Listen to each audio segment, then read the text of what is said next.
Alright, here we go. For every game that exceeded our expectations this year, more than a few fell short. Some felt they should have offered more, even without all the hype, 15 while games? others crashed and burned. That's disappointing? Let's see. There were some laughs and tears, but it's still amazing how several anticipated titles failed to deliver. So without further ado, here are our picks for the 15 most disappointing titles of this year. Forspoken. Forspoken, I've never played that. Didn't have much hope due to lackluster marketing and delays. Nevertheless, I've never played this title from Luminous Productions, with many of the team having worked on Final Fantasy XVI and a PS5. But it is low-key giving out Final Fantasy vibe a little bit. Unfortunately, after the demo and with the game, Forspoken revealed itself to have shallow dialogue and irritating banter, a bland open world, and an unlikable protagonist in Frey. Redfall. Hi-Fi Rush. No! I heard about this game. This game in particular had some hype. I'm not gonna lie to you. This game has some hype. I'm not gonna lie to you. Matter of fact, hold on. When talking about the major Xbox exclusives this year, it's not that everyone forgot about Redfall, but that they did so without much effort. At launch, Arcane Austin's first-person co-op shooter had a suitably macabre setting and aesthetic to work off of, but squandered it with tedious gameplay, completely barren environments with little to nothing going on, copious bugs, performance issues, and a terrible plot with poor characterization. Its quest design and so-called immersive sim elements are also an embarrassment. Subsequent updates have improved the experience, but Redfall is still a huge step down for Arcane Austin, especially after Prey. Quantum Error. I haven't heard of that. For all the I haven't heard of this survival game. horror titles that hit the mark this year, several missed the mark, and Quantum Error unfortunately qualifies. Despite some great lighting, the stealth gameplay feels tacked on and awkward, while the shooting is as generic as they come. The story could have been better if it wasn't presented so poorly with its amateur cinematic angles and shoddy voice acting. Quantum Error ultimately feels like it warranted much more than the developer could deliver, bringing the whole product down. Okay. Flashback 2. Flashback, Mike yeah, Lloyd's I've never sequel played to this. The classic 2D platformer from Paul Cuisset shouldn't have turned out this bad, but alas. Almost everything about the title is riddled with issues, when it's not just bad. Though the animations and aesthetics can be decent, the multitude of bugs, horrendous aiming in combat, terrible dialogue, baffling armor mechanics, and half-hearted cover-based gameplay make you question everything. Perhaps the only mercy is that it isn't too long, unless your save gets corrupted and you have to start over. Call of Duty Modern Warfare 3. Now, if you're talking about the campaign mode, I can understand. Because people are still going to play multiplayer regardless. People are going to play the multiplayer regardless. Warzone, multiplayer, whatever the case may be. But if you're talking about the campaign mode, definitely avoid this at all costs. Because the campaign mode is horrible. It is horrible. It is horrible.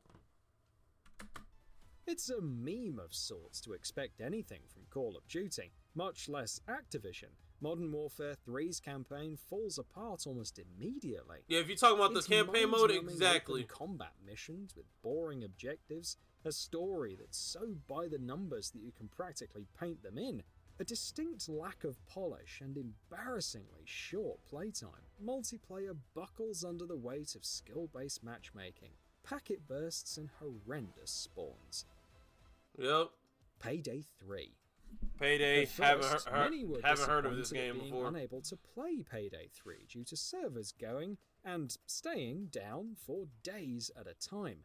However, after finally getting into matches, even as crashes and disconnects occurred, many were let down by the challenge-based progression, the lack of a pre-game chat, no offline play while solo, no lobby browser, a clunky UI, etc.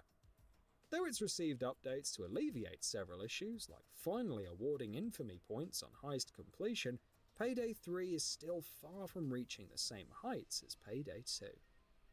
Okay. The Lord of the Rings, Return to Moria. Damn, I haven't played this one. Return to Moria, at least the start, is brimming with potential. This is a new adventure in the Fourth Age, with the dwarves retaking their home and facing a shadowy curse as they explore its depths. Some mechanics were also pretty unique, but it all fell apart due to jank, poor combat, terrible AI, lack of freedom when mining, and some shoddy building mechanics. What could have been a Valheim-esque adventure in Middle-earth is instead an awkward meander. Yeah, I haven't played that, so I wouldn't know. Crime Boss, Rockay City. Crime Boss, yep. Proof positive that loading a game with Hollywood It's actors mostly doesn't equal mostly success, first person. and many of the performances aren't even all that great. While the shooting isn't terrible, it comes at the price of stealth and missions that encourage going guns blazing more often than not. Throw in all the bugs, terrible writing, repetitive objectives, and general lack of polish, and you have a disastrous title that's more like Takers than It low-key looks bad. Exoprimal. After playing the open beta, Exoprimal looked like it had potential as a dumb hack-and-slash heavy co-op game. However, the lack of content, forced PvP, and somewhat repetitive objectives remained concerning up to the full release. Due to how the story works, events can feel disjointed, while the dialogue ranges from awkward to unfunny. There are some positives for those who want to smack dinosaurs and various improvements courtesy of patches, but Exoprimal feels like it could have done better with a stronger focus on pure co-op PvE. There's never been a better time to get away. With a great deal on the Hyundai you've always wanted. Immortals of Avium. A single-player focus. Oh! I heard about this game. I never touched it though. It looked like it could have been a good game. I'm not gonna say a lot to you. I heard about this game and I was low-key thinking about getting this. Low-key. Just never touched it afterwards, unfortunately. Shooter with an epic scale, talent like Gina Torres, and an extensive campaign, that too with striking visuals. Immortals of Avium seemingly promised it all, and delivered on some fronts. Torres was quite good, but suffered with many others. Lackluster storytelling and graphical issues, particularly with HDR, made playing a headache in several ways. The shiny presentation couldn't save the below-average gameplay with its damage sponge enemies and an annoying gear grind. It's a better experience, technically, after several patches, but far from delivering on the hype. Right. Atlas Fallen. You have to feel bad for titles like Atlas Fallen. Developed by Deck 13 of the Surge fame, it's an action-adventure title with a AA budget, a unique world, and unique movement options like sand surfing. The premise is wasted, with underwhelming writing, and the combat, the most important aspect of the experience, is sluggish and shoddy. It also doesn't help that the world doesn't have much going on, even with some strong aesthetics on display. EA Sports FC 24. And I've seen people play this. It's probably not that surprising. I've seen people play given this. How the FIFA franchise fared over the years, but EA Sports FC 24 was an opportunity for a fresh start. However, while the gameplay remains enjoyable, it doesn't improve enough, much less advance the status quo. Career mode is still a rote affair, the new interviews are incredibly lackluster, and the presentation feels like it's slumming in certain places. Some positives like playstyles and the new UI are worth mentioning, but if you're a hardcore FIFA player hoping for some evolution, EA Sports FC 24 disappoints. Layers of Fear 2023. Layers of Fears, renamed Layers of Fear, is a remake of Layers of Fear and Layers of Fear 2. Sounds confusing? Well, it's also a sequel with a new character, the writer, who must link the stories together while dealing with the oddities of the lighthouse. While the visuals look good, as Bloober Team's other Unreal Engine 5 titles have, the bland gameplay and storytelling don't form a cohesive whole. It's not the worst horror game out there, Right. Stray Souls would like a word, but many issues undermine the entire experience. The Last of Us Part 1 PC. I wonder how bad was it? Because I already got I don't have the OG Last of Us on the PS3, but I did get the remastered on the PS4. Maybe it might be just the PC that's bad, and then the console was pretty good. Either that, or it's just The Last of Us Part 1 altogether. I just hope it's just altogether and not just the PC. Because if it's just the PC, damn.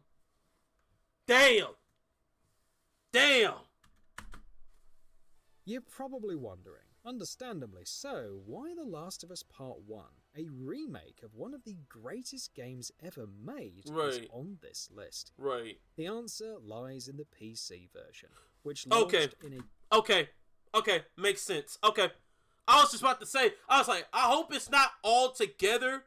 I hope it's not just all together and it's just on the PC, but it's the PC version. Okay, makes sense. catastrophic state. Shader compiling took hours upon Because hours. most games Broken are not textures good. rendered characters Let me into monsters. pause them real quick. Because most games are not good on just the console or vice versa. Because for instance, Cyberpunk, for an example, Cyberpunk on console was so bad, but it's great on PC. You see what I'm saying? So in this case, in this situation, The Last of Us on the PC might be horrible on PC, but it could be great on console. You see what I'm saying? So trust me when I sit here and say it could be great on PC, yet horrible on console, or vice versa. It could be great on console, but be horrific on PC. Monstrosities. Performance issues abound. Glitches, bugs, and crashes. The list went on and on. Boy. It made for good comedic material, but those wanting to experience the classic on PC for the first time were far from amused, especially for the $70 price point. Months and months of continuous patching finally put it in a good place, but not without some questioning Sony's PC porting efforts. Sonic Superstars. What?